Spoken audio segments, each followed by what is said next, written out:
Hey, thanks for joining back in. We got cut off on the last one. My internet connection all of a sudden just went away. So we pick up on page 146 called Stretch. Slowly, with some difficulty, Stretch peers down between his two front legs. His body partially shelters me from the rain. A piece of canvas has draped itself around his neck like an ugly scarf. I swallow my howls, and we look at each other, too stunned to form actual words. Finally, Stretch clears his throat. Hello, he says in a strangely calm voice. What kind of animal might you be, if you don't mind me asking? Dog? I didn't think you guys flew. We don't, as a rule. I pick myself up, move out from under Stretch, and take in my surroundings. The pelting rain has slowed some, and the wind has dulled. What was that? Stretch asks, trying and failing to yank the canvas off his impressive neck. Tornado, I think. I've seen tornadoes on the Weather Channel. They looked like water swirling down a drain if the water were black and full of trees, trunks, and trees. They looked like death. I gaze up at him. I have to crane my neck. You okay? Yep, says Stretch, but from what I can see, a lot of other folks aren't. Aardvarks, this one's called. Across the way, I hear something, a small squeak. Who lives over there? I ask Stretch.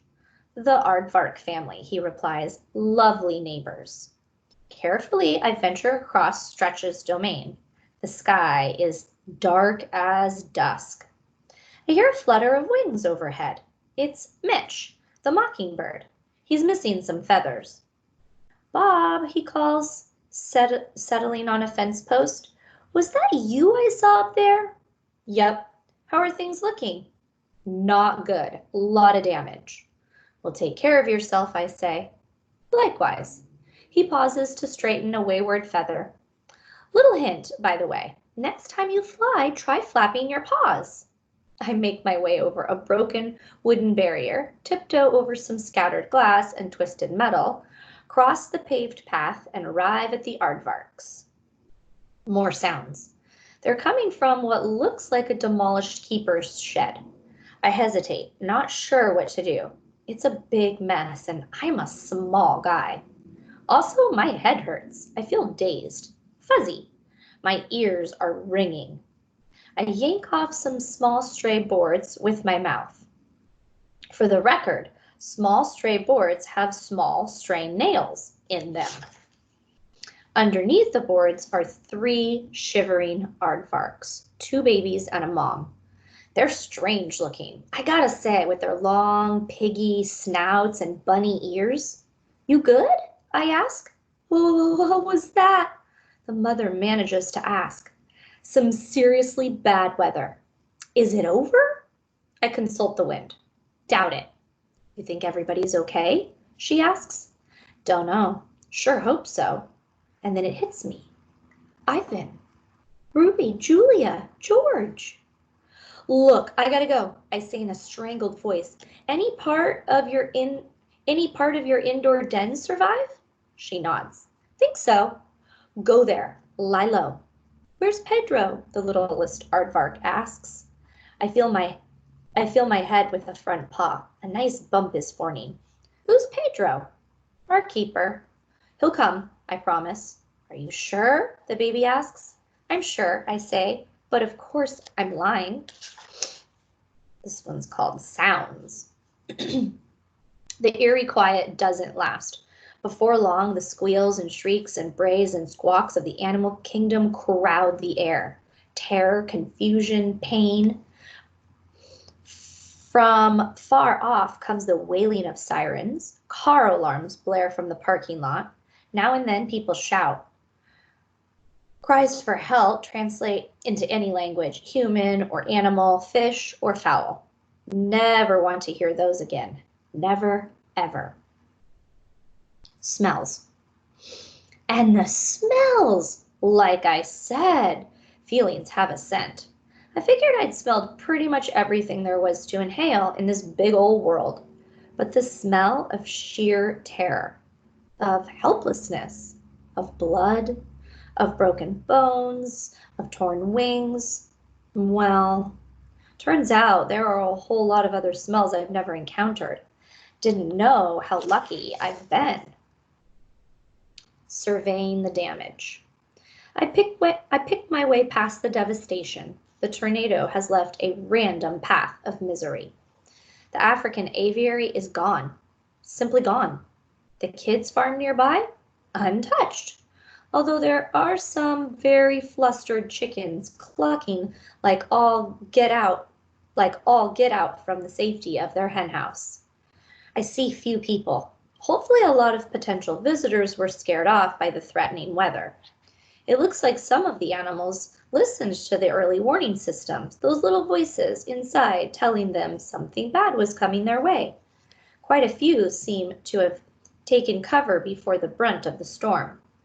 Wish I'd paid more attention to my own internal weatherman. I passed the penguin viewing window, the one that allows visitors to watch their graceful swimming. Several penguins are underwater, swooping and swiveling. Joe, Jim, I call, and they both swim over. Bert okay? I ask. Baby Bert pops his little head out of the water. Hey, Bob, did you know we're having a storm? Yeah, I noticed. All good there, Bob, Joe says. You? Yep, took a little flight, though. Daddy, says Bert, can I fly? In the air? Nope, says Joe. You fly underwater. You're a penguin. Well, Bob flew, and he's a dog. Bob is a very special dog, says Joe, and he gives me a look, a grown-up, just between us look that says, we're all right, but what about the others? This one's called Baby Sloth. I say goodbye to the penguins and continue on my way. So much has simply vanished. Walls, fences, barriers, netting. The orderly world of the park, with its careful lines defining territory, isn't so defined anymore. Many of the habitats are still entirely intact, but not all.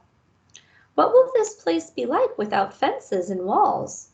You didn't need to watch the Nature Channel to know that certain animals like to eat certain other animals. I pass two squirrel monkeys swinging happily from the children's carousel. A pelican watches from her perch on a popcorn stand. I see a camel and a zebra together, looking stunned to be standing side by side. I notice a red lemur, Merlin, on a picnic table. Lemur eyes are always big if you ask me, but Merlin's eyes look like they're about to pop right out of his head. I make my way through splintered wood and glass shards and approach the gift shop. It's roofless. Stuffed toy animals are scattered here and there, like they tried to make a break for it. And I love koalas. And I love koalas t-shirt dangle from a tree branch.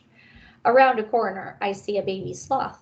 Sylvia, I think her name is. She's resting on a muddy plush giraffe. Hey there, I say. She makes a tiny noise. A sloth sob, I guess it is.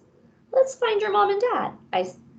I'm not one for hugging and licking and such, but I give her a little nudge with my nose. Sylvia somehow manages to grab the giraffe, then looks up at me like she expects to hitch a ride. How the heck do you pick up a baby sloth? It's not exactly part of my job description. And sloths are so, slothy. Carefully, I pick her up by her scruff, the way you do with a puppy. And she puts that silly toy in her mouth and off we go. Here's what that looks like.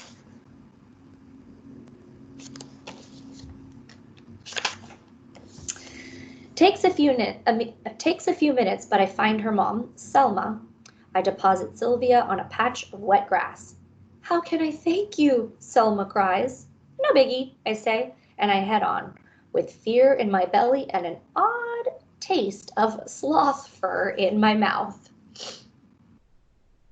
This one's called Make No Sudden Moves. I've ridden around the grounds of the park in Julia's backpack enough to know every inch of the place. I've even chatted with many of the residents. but now everything is topsy-turvy. I keep finding myself in places I don't want to be, like the wolf exhibit. Near the entrance, a sign lays crushed on the ground. It has a picture of a gray wolf with an arrow pointing one way and another arrow with an emperor penguin on it. To my right, I see a piece of hay stuck deep in a tree trunk like a pencil in a cupcake. To my left, water gushes from a pathside ditch, a broken pipe. The boiling sky has settled into a solid blanket of gray, and the rain's quieted to a steady drizzle. Still, I smell more bad weather menacing in the distance. Tossed into a bush is a large informational display with a photo of two gray wolves. I don't see any fence or barrier or intact wall, and it dawns on me that grumpy wolves and tiny dogs might not make the best of pals, especially under these trying circumstances. Just as I start to leave, a wolf on the sign seems to move, to blink. Oh, he isn't part of the sign. He's next to the sign. It's Camus. Hey, I say. No answer. Something tells me I should hightail it out of there.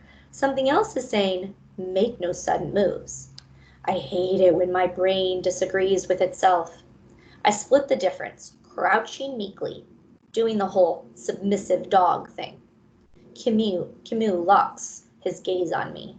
I try not to make direct eye contact. A lot of animals find that threatening, but his eyes are mesmerizing, glowing amber and way too smart. He moves again. Two paws appear. Big paws. Nothing like my feeble, shrimpy feet. These paws are the size of hamburger buns. Hamburger buns with lethal claws attached. Oh my goodness. This one's called Mutt vs. Wolf. I wait for him to launch into his pounce. Maybe if I time my escape just right? Yeah, sure. In a battle of Chihuahua, Mutt versus Wolf, even I wouldn't bet on the dog. Do they break your neck before they eat you? That only seems fair. My heart's doing this crazy tap dance in my chest, and I wonder if he can hear it. I sneak a peek at him. Strangely, he just keeps staring at me. Quickly, I avert my gaze. Those eyes, those chilling, dangerous eyes. It's me, Bob, I say. Camus says nothing. He's panting hard. Maybe he's disoriented? Even hurt? I try to speak again, but my voice seems to be hiding somewhere deep in my throat. Another try. Camus? He blinks. Are you all right? No response. Anyone else hurt? I ask. This time he seems to hear me. I don't know. His voice is a low whisper. Can I help? I ask, really hoping that the answer is no. Suzu. I can't find her. All right then, I say. I'll take a look. I poke around a bit, careful not to get too close to Camus. A smell pours off of him like sweat off a human. I don't see her, I say after a few minutes, but I'm sure she's fine, just a little shook up probably. Hiding somewhere. He doesn't answer. I should go. I'm looking for some friends, I say. Is there anything else I can do? He looks up at the ominous sky, as if there's an answer waiting there. I don't know, he says. I don't know. I don't know. This one's called Gorilla World. I move on. I have to find my friends, have to, but where am I? I leap over another mangled signpost with bent arrows. One way to Reptileville, one way to Lionland. I pass the mangrove swamp. A manatee pokes up her big head, draped with Spanish moss like a silly wig. Here's that picture.